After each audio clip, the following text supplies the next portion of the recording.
Здравейте, аз съм Митко от Валивал и днес имам в нашото студио един много интересен гост. Става дума за предстоящото в Стара Загора събитие Digital for Стара Загора, 5-то поредно издание.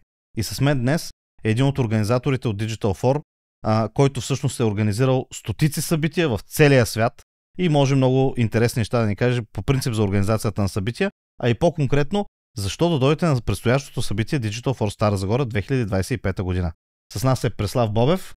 Здравей, Преслав. Здравей. Радвам се, че си ни гост тук. Благодаря. Аз по принцип гостувам на Digital for събития на много места и сега малко да обърнем нещата и да не бъдеш гост в нашото студио и ти. Ти още от преди мен гостуваш на събития на Digital for, преди аз да се появя, докато аз си организирах стотиците събития в цял свят. Ти си от основателите на Digital for, мога да кажа, аз се появих по-късно. Но пък с твоята поява страшно динамично се развиха нещата и в страшно много посоки и има много разлика в динамиката и в събитията, които се случват в днешно време. Затова съм много щастлив, че си днес в студио, за да разкажеш няколко неща на нашите зрители, които да им дадат яснота, особено на тези, които никога не са били на Digital for събитие, защо да не пропускат това, което предстои в Стара Загора. И като цяло, първият ми въпрос към теб е: какво отличава Digital for събитията от останалите събития, които се реализират в България? Ами, аз бих казал, има твърде много събития, които се случват, особено за онлайн търговия и за маркетинг. Наистина, човек може да избира от не едно, и две, и три събития. Така че ние със сигурност се опитваме да се отличим по някакъв начин. Първо при нас е това, че Digital for е календар от събития. Digital for съществува от 9 години. Значи, това означава, че ние не правим едно събитие в годината, в което малко на принципа проба-грешка, ние правиме събития след събития след събития. Имали сме толкова много възможност да надградим, да видим кое се получава, кое не се получава. В същото време ние сме създали едно истинско, модерната дума community, общество, така да го кажа, от маркетолози и хора от e-commerce сектора, които ни познават много добре. Те знаят, те припознават Digital for като място, на което те могат да се видят, могат да обменят идеи. Всички тези, дори малко като клишета, да научат нещо ново, да се запознаят с нови, да направят нови контакти. На едно събитие това се прави в крайна сметка.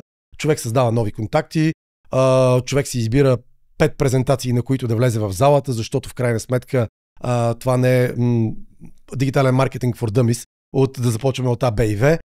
Хората са с определено ниво, на което те разбират от нещата.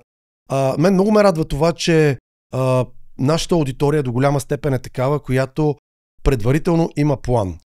Дори в Стара Загора, в Пловдив, в София, на големите събития, хората имат ясен и точен план на коя презентация те ще влязат, кого искат да чуят, какви въпроси искат да зададат. Те идват с ясната идея, че в останалото време те ще са извън залата, около щандовете, около експозоната, където в същото време създаваме една изключително приятна атмосфера. Бих казал, че и на други събития се случва, но факт е, че хората наистина припознават Digital for, този нетворкинг, това общуване, и ти самия знаеш, то до някъде е на шега, но не толкова. Ние обичаме да си правим и партията по време на събитията Digital for, които изключително много сближават. Те са част от самото събитие, те са част от програмата. И дори на някой да им звучи несериозно, след като сте прекарали един ден в така леко, как се казва, така формални разговори с хора, вечерта много лесно се отпускате, правят се истинските приятелства, истинските партньорства, които ние знаем, продължават и до ден днешен. Много често съм имал разговори, когато вечерта се видим в по-неформална обстановка, казвам: виж сега, остави господин Бобев, бях през деня. Така, когато си говорихме на господине, така. Вечерта аз съм Преслав, ти кой си? Създали сме чудесни и партньорства, и приятелства, които някои са си останали там, други са продължили във времето. Но аз бих казал, че предимството на Digital for е това, че когато човек отиде на едно събитие, срещаш, както ти сам каза, срещаш някой за 5 минути, обменяте няколко приказки, да кажем за деня ще срещнеш 20, 30, 40 човека, ще си говориш с тях. Колко ще помниш след една седмица? 2, 3, другите са заминали. Но на Digital for ти ги срещаш отново след 2 месеца. Знаеш, в Пловдив сме октомври, в Стара Загора сме тази година в началото на декември. Това са хора, и особено в Пловдив и Стара Загора, двете големи събития, есенните събития на Digital for, са събития, на които идват хора от цяла България. Понеже двата града са по-така централно, има и друг един момент, в който изключително много хора искат да посетят и Пловдив и Стара Загора, искат да излязат от София.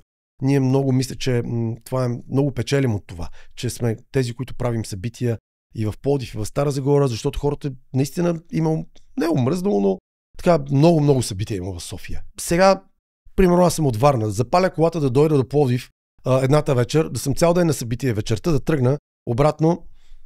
Не.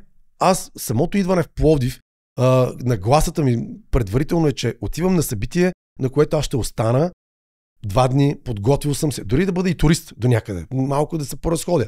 Същото е и за Стара Загора. Ти знаеш прекрасно, повечето хора, които идват на събитието в Стара Загора, си вземат, буквално си вземат по 2, по 3 дни, оставаме и на следващия, и на втория ден. Нагласата е такава, че ще останем, ще прекараме повече време заедно. Има толкова много да се говори, особено пък събитието в Стара Загора.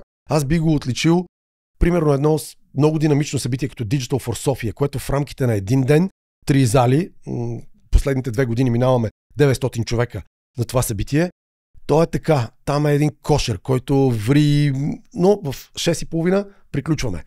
Кой кого видял, кой какво направил, минали и заминали. Обаче в Пловдив и в Стара Загора е много по-отпускащо, приятно, лежерно. Хората идват със съвсем друга нагласа. Да прекарат време заедно, ако щеш. А пък когато е Стара Загора и темата на събитието Digital for Стара Загора е такава и е в края на годината, има толкова много, което да се говори, да се изговори. Хората вече с нагласа и за следващата година.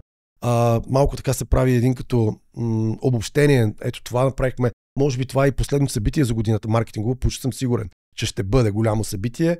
Така че хората идват с една много друга нагласа, която е хубава в крайна сметка. Да, наистина тук в Стара Загора се получава нещо страхотно, точно поради факта, че събират се толкова много специалисти и лектори и бизнеси от цяла България и те малко или много, оставайки 2 дена тук в града, по много по-естествен начин се получават и самите срещи. Надявам се наистина, че все повече старозагорци ще почнат да присъстват на събитието, за да видят колко е страхотно, че нещо такова се случва в нашия град. И тук трябва задължително да спомена и подкрепата на община Стара Загора, която ни е партньор вече няколко години и благодарение също на които това събитие се реализира, както и трябва да спомена всички други спонсори и партньори, които правят събитието възможно.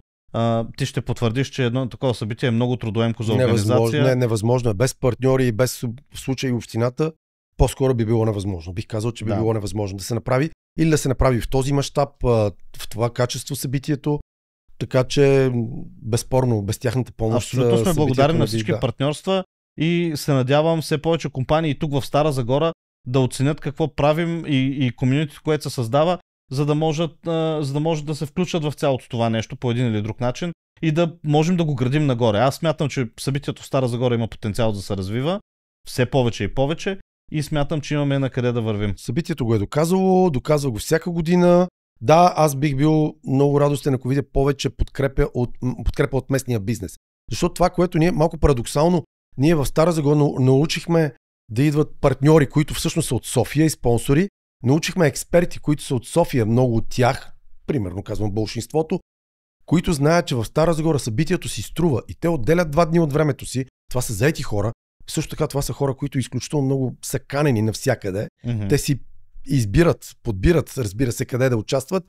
Ние научихме тях, че в Стара Загора е едно изключително качествено събитие, което си струва да отделиш време, средства. Сега мисля, че наистина време е и за старозагорци да озреят още повече, за да присъстват, да дойдат на събитието, както и местния бизнес. В много градове, в които правим, моят апел към местния бизнес е, вижте, вие се развивате, вие сте част дори от демографията, от културата на този град.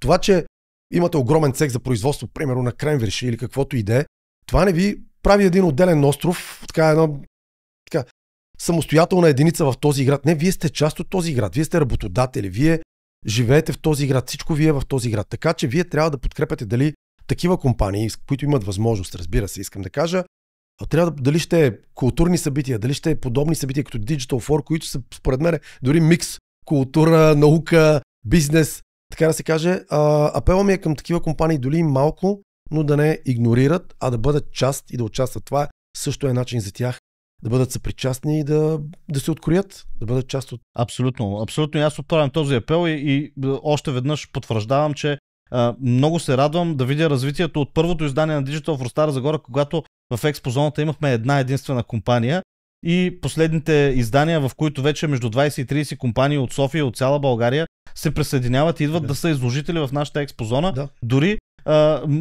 можем да кажем тук, че има някои компании, които от сега още са потвърдили за 2026 година, факт, нали, че искат да са изложители. Факт. Имаме потвърдени от сега, вече в този момент имаме потвърдени, то е всяка година. Да. Ноември, декември имаме компании, които потвърждават за Стара Загора, което е почти след една година време. Да, това просто доказва как тези компании виждат смисъла на събитието в Стара Загора и ще се радвам все повече старозагорци да виждам всяка година. Ние ще продължаваме да го организираме, ще продължаваме да се борим, за да разрастваме това събитие. То е полезно за всички нас, според мен.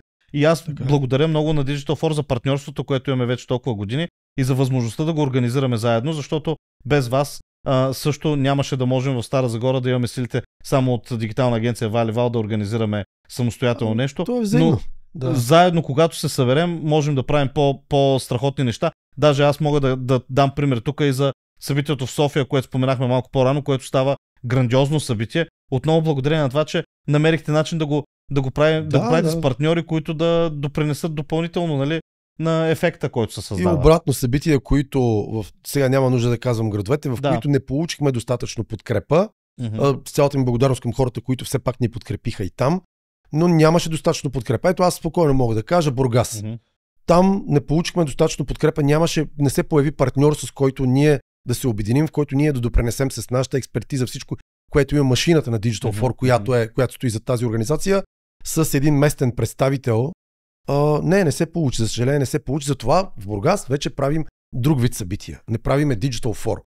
Ще му дойде пак времето на Digital For, вярвам, но пример, за съжаление, който не се получи. Да. Ние не си мислим, че сме уникални и единствени и всичко можем сами. Напротив, ние в Digital For все повече и повече, ти знаеш, търсим колаборации с различни партньори за различни събития. И не само за Digital For. Ние правим различни събития в различни индустрии и почти навсякъде те са в колаборация с партньор.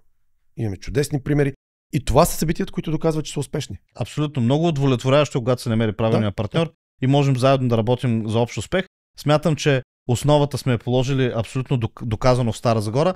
Така че тази година ще ви чакаме на 5 и 6 декември, петък и събота в Културен център Стара Загора, където ще се проведе 5-то поредно издание. Благодаря ти много, Преслав, че отдели време и че дойде тук да поговорим за събитието. Да кажем за картите, само че мога да дойдат с картите. Нека да кажем за картите, които хората тук в Стара Загора не са чували, така че за тях е нещо ново. Може даже да кажеш какво представлява Connect картата. Аз му казвам така шеговито, креативно, рекламно. Това е единственият начин да дойдете на събитие без билет, без да ядете бой от организаторите и от охраната, ако има охрана. Създадохме Connect карта, един продукт, който най-лесно мога да така опиша по примера на един друг подобен мултикарта, с която хората ходят на фитнес, на спортни съоръжения, които участват, само че ние създадохме първата мулти-ивент карта. С тази карта всеки може да посети вече с 70 плюс събития, които в рамките на 12 месеца могат да посетят. Ние добавяме нови събития. Аз вярвам, че ще стигнем 100 събития, 100 конференции в рамките на 12 месеца, за колкото е абонамента. Карта се закупува, деня на закупуването, тя е за 12 месеца, като има корпоративен, персонален план. Всички тези събития са от най-различни индустрии, но това са конференции, нетворкинг, вечерни събития, това са експота, имаме в Интерекспо център, имаме различни изложения. Всичко това може да се посети без билет с тази карта, купува се еднократно, без цялата хамалогия на това да резервираш, да търсиш. Защото това, което се случва сега, всеки един човек, как стигаме ние до събитията? Трябва да ми излезе в фида, във Фейсбук, това е 99% от случаите, или организатора да ми изпрати имейл, който аз обикновено и всеки говоря под себе си, и визирам повечето хора, директно така в кошчето, не го и прочитам. Така, излизаме в фида, аз почвам един път, втори път, трети път. Затова организатора е хвърлял много пари, за да го рекламира там. И сега на третия път си казвам, чакай да го видя пък това нещо, може да е интересно. 100 лева билет, примерно, казвам така. Сега шефа ще ми даде ли, няма ли да ми даде, пък да ги давам аз, пък сега мога ли да не мога ли на тази дата да отида. Докато, когато притежава един човек карта, това нещо действа мотивиращо. Тя картата се купува веднъж, струва няколко стотин лева. Измерено в билети, в цени на билети, ние го смятаме стойността в билети е над 7000 лева за година, която минава. Картата струва, най-скъпата струва 1000 лева. мога така да го кажа. Тя се избива при всички случаи, ако човек отиде на 5 събития, но тя действа мотивиращо, тази карта. Така човек ходи на повече събития, прави повече бизнес. И то е много лесно. Виждам събитието, поглеждам го в сайта на Connect Card, казвам, ей, супер, имам си билет, отивам. Няма да се занимавам с нищо. Най-хубавото е наистина това, което ти кажеш, удобството на това, да не се налага да го следиш постоянно и да кажеш, ама аз сега кой момент на билетите ранни записвания, пък изпуснах. Early bird, last minute и така нататък. Да, и те са всички щуротии, които правят наши колеги с първо пускаме ранни записвания за 100 лева, 3 дни преди събитието пускаме 2 за 1 за 120 лева. Да. Което ядосва много хора. Не правиме така. Искам да кажа, че вече последно Connect Card не е само за България. В Connect Card вече има събития в Македония, в Румъния, за компании, които са и хора с повече амбиция, които искат да излизат от България. Те първа ще разрастваме Connect Card изключително много в съседни държави на първо време. Уникален е продукта. Давам само един пример. Само събитието в Македония, което може да се посети на 4 ноември, това е голямо e-commerce събитие, най-голямото в Македония. Само на това събитие билета е 200 евро. С Connect Card, това е половината от цената на Connect Card. Така, оттам нататък има още 50, 60, 70. Аз дори не знам колко ще станат вече. Те постоянно сме в преговори с нови събития и самата Connect Card вече добавяме и безплатни, напълно безплатни събития, които са си организирани безплатно, но хората могат да ги видят на едно място. Да. Когато си отворят сайта на Connect Card, така да му кажем една стара дума, един калейдоскоп на събитията, които се случват в България и не само в България, хората отварят, виждат, ето това са готини събития, тук мога да отида, тук не искам да отида и да си плануват. А не просто когато ми излезе нещо във Facebook и започваме с хамологията, мислене, фактури, инвойси, регистрации, билети. Един клик, получавате си билета, не мислите за нищо. Имаше нужда от нещо такова в България. Аз много често съм пропускал дори събития, защото съм научавал в последния момент, че съществуват. А така наистина с Connect Card и това, което развивате, може на едно място човек да си получи информация за всичко интересно, което предстои и от едно място да са... И другото, което е, ние в Digital For така третираме хората като истински випове, които имат Connect Card, имат си специална регистрация, не чакат на опашки, всички са ходили на големи събития, знаят какви опашки се изреждат, не са виновни организаторите, няма как да стане по друг начин. И за мач на Берое чакате, така сигурен съм. Когато Берое е домакин, чака се да се влезе. Не, има отделна регистрация, има лаунж зона, VIP зона, с кетеринг, с коктейли от сутринта. Кой не обича да пие от сутринта на конференция? Не, както казваш, аз само бенефитите за няколко събития и тя се е избила с тази карта. Камо ли всички допълнителни бонуси, които са получават. Втори билет може да се закупи за 50% за абсолютно всяко събитие. Нещо, което повечето организатори няма да ви предоставят, ако изобщо някой, освен ако не са 2 за 1 в последния момент да си напълнят залата. Аз такава отстъпка 50% не съм чувал по никое време на промотирането, така че дето се казва с една такава карта имате константна отстъпка за всички събития. Имате абсолютно всички събития са 50% гарантиран на втори билет и когато такава отстъпка може да получите, когато видите, че продават последните 3 дни 2 за 1, бъдете сигурни, залата е празна, затова продават 2 за 1, не защото събитието е много препълнено и разпродадено. Да. Така. Значи страхотно. Благодаря много за всичките тези интересни неща, които сподели. Благодаря, че ни гостува. Ще се видим отново на 5 и 6 декември в Стара Загора, защото ти ще си тук заедно с всички останали от нашия екип и Digital For. Така че ще очакваме и всички вас от Стара Загора да дойдете на събитието, да се запознаете с страхотните лектори, които сме подготвили. Може да се запознаете с програмата в сайта на digitalforstarazagora.com и както казах, ще ви очакваме на 5 и 6 заедно тук да направим нетворкинг и да направим бизнес контакти. До скоро!